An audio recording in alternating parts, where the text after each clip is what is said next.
नमस्कार दोस्तों, मैं राजकुमार मौर्य प्रखर भारत यूट्यूब चैनल में आपका स्वागत है। उत्तर प्रदेश में होने वाले आगामी विधानसभा चुनाव को लेकर बहुत बड़ी खबर आ चुकी है।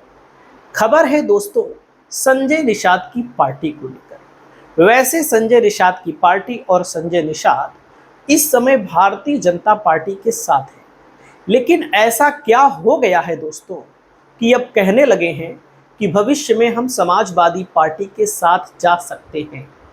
तो दोस्तों जाहिर सी बात है बीजेपी के साथ सब कुछ सही नहीं है, क्योंकि जब से लोकसभा के चुनाव में दोस्तों संजय निषाद के बेटे भारतीय जनता पार्टी के चुनाव चिन्ह पर चुनाव लड़े, संत कबीर नगर से चुनाव हारे, राजभर के बेटे चुनाव हारे, अनुप्रिया पटेल एक सीट पर जीत गई और दूसरी सीट हार गई, तब से भारतीय जनता पार्टी इनके भरोसे चुनाव नहीं लड़ना चाहती है।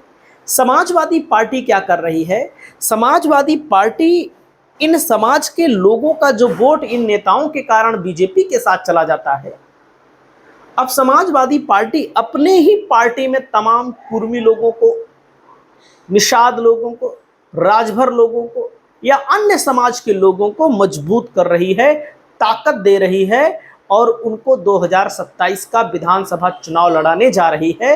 तो इन राजनीतिक पार्टियों की परिस्थिति बहुत गड़बड़ा गई है।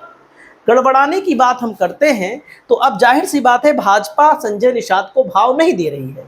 भाजपा के तमाम नेता मंचों पर संजय निषाद का अपमान करते हुए दिखते हैं, और वैसे भी संजय निषाद की पार्टी के जो 4-5 विधायक हैं दोस्तों, वे पूरे के पूरे बीजेपी के हैं।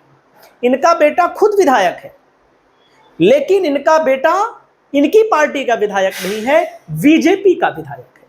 तो बीजेपी में पूरी तरह से संजय निषाद की पार्टी एक तरह से विलय आप मान सकते हैं, क्योंकि संजय निषाद को भाई मंत्री बना दिया गया है, एमएलसी से मंत्री बने हैं, विधायक ये भी नहीं है। इनका बेटा विधायक है, वो भी बीजेपी का विधायक है। लेकिन अब जब इनके बेटे चुनाव लोकसभा में हार गए, 2 बेटे हैं इनके, लोकसभा में जब इनके बेटे चुनाव हार गए, तब बीजेपी को पता लग गया है कि निषाद समाज अब संजय निषाद उसाद के साथ है नहीं। होगा थोड़ा बहुत, लेकिन उस मात्रा में नहीं है जो कि प्रभावशाली हो। तो बीजेपी के लोग इनको अब भाव नहीं दे रहे हैं। जब भाव नहीं दे रहे हैं तो यहाँ पर आप लोग देख सकते हैं 2027 चुनाव से पहले पलटी मार जाएंगे संजय निषाद। क्या 2027 विधानसभा चुनाव से पहले संजय निषाद पलटी मार लेंगे, भाजपा छोड़ समाजवादी पार्टी के साथ चले जाएंगे? इस एक बयान से सियासत उत्तर प्रदेश की गर्म हो चुकी है। बयान क्या आया है?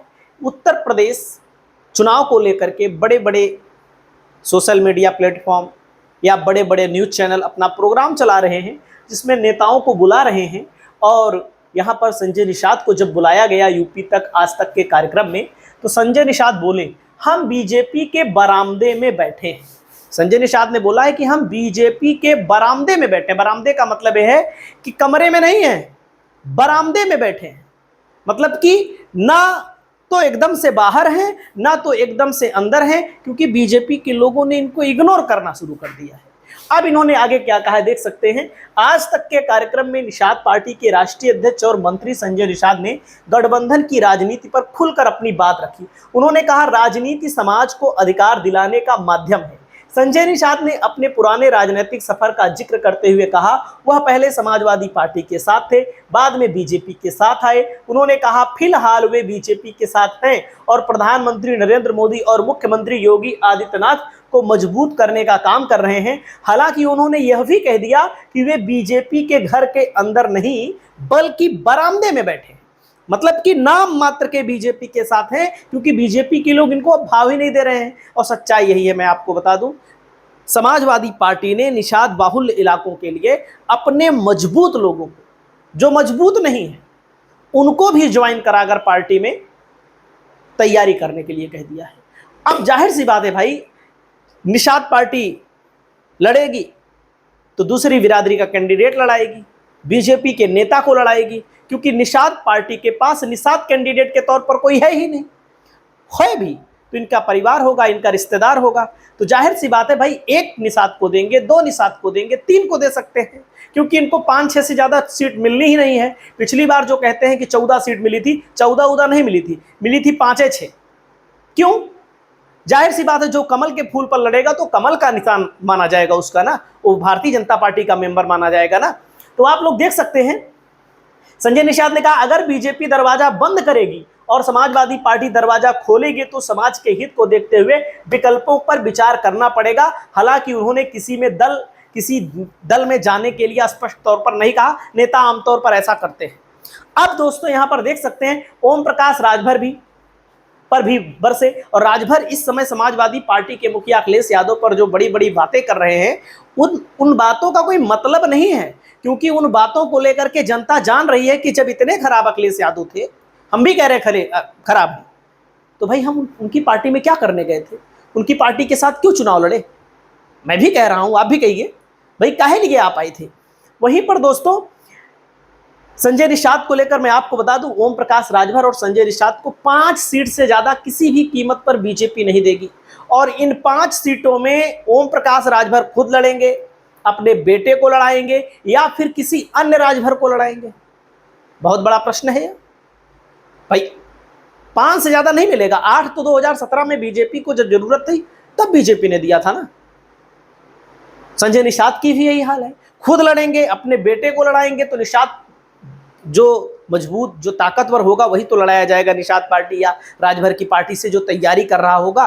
तो ये लोग बहुत बुरी स्थिति में फंसे हैं, इसीलिए राजभर बड़ी बड़ी बातें बोल रहे हैं। अब जब पिछली बार चुनाव हुआ था दोस्तों, 14 उम्मीदवार उतारे गए थे, लेकिन 14 उम्मीदवार दोस्तों वे निषाद पार्टी के सिंबल पर नहीं उतारे गए थे, भाजपा के सिंबल पर उतारे गए थे। कुछ निषाद पार्टी के सिंबल पर उतारे गए थे। अब जैसे बीजेपी के ही नेता उतारे गए, देखो कालपी में छोटे सिंह चौहान लड़े थे, पूर्व के विधायक, कालपी से हार गए थे, लेकिन लड़े थे। वहीं पर पीयूष रंजन निषाद सोनू करछना से लड़े, ये जीते, ये भाजपा के ही नेता हैं। निषाद बिरादरी से भी हैं, भाजपा के ही नेता हैं। वहीं पर अवधेश द्विवेदी कटहरी से लड़े थे, चुनाव हार गए दोस्तों, चुनाव हार गए। वहीं पर अगला नंबर आता है, स्वतंत्र देव सिंह ने एक नेता को लड़ाया था। वहीं पर दोस्तों अगला नंबर यहाँ पर अनिल त्रिपाठी लड़े थे, चुनाव जीते थे, और केतकी सिंह लड़ी, चुनाव जीती। लेकिन इनकी पार्टी के न मीटिंग में दिखेंगे, न इनके संगठन को मजबूत करते हुए कोई दिखता है, कोई दिखता उगता नहीं है। रमेश सिंह भाई ये जीते थे शाहगंज विधानसभा क्षेत्र, यहाँ पर है जौनपुर की सीट से। और वहीं पर दोस्तों ऋषि त्रिपाठी नौतनवा विधानसभा से लड़े, जीते। और वहीं पर कुशीनगर की खड्डा विधानसभा से भाजपा के महामंत्री चुनाव लड़े थे, ये सब भाजपा के नेता लड़े। राजबाबू उपाध्याय भाजपा के सिंबल पर ही लड़े, सिंबल भाजपा का ही था। अब जैसे मैं आपको बता रहा हूँ, ये सुल्तानपुर से है, सुल्तानपुर सदर विधानसभा 189। अब सुल्तानपुर में एक लम्हुआ विधानसभा सीट है, यहां से अखिलेश यादव ने श्यामलाल निषाद, जो कि नेता नहीं है लेकिन शिक्षक है, और समाज में इनकी अच्छी खासी पकड़ है, और समाज के लोगों के बीच आते जाते हैं, और समाज में लोगों को जोड़ते हैं, पढ़ाई लिखाई के प्रति जागरूक करते हैं। अखिलेश यादव ने इनको मतलब अपने स्वविवेक से चुनाव लड़ाने के लिए ही बुलाया है, चुनाव लड़ाने के लिए ही बुलाया है। अब लड़ाया जाएगा कि नहीं लड़ाया जाएगा तो समय बताएगा, लेकिन तैयारी इन्होंने कर दी है। शिक्षक भी हैं, टीचर हैं, सरकारी टीचर हैं। तो दोस्तों समाजवादी पार्टी में क्या संजय निषाद के आने से बीजेपी को नुकसान हो जाएगा, या संजय निषाद के आने से समाजवादी पार्टी को नुकसान हो जाएगा? लेकिन अगर संजय निषाद आते हैं तो ज़्यादा कुछ नहीं कहेंगे कि जो गोरखपुर वाला बेल्ट है, यहाँ पर समाजवादी पार्टी थोड़ा कमज़ोर जो पड़ती है, यहाँ पर समाजवादी पार्टी को फ़ायदा मिल सकता है।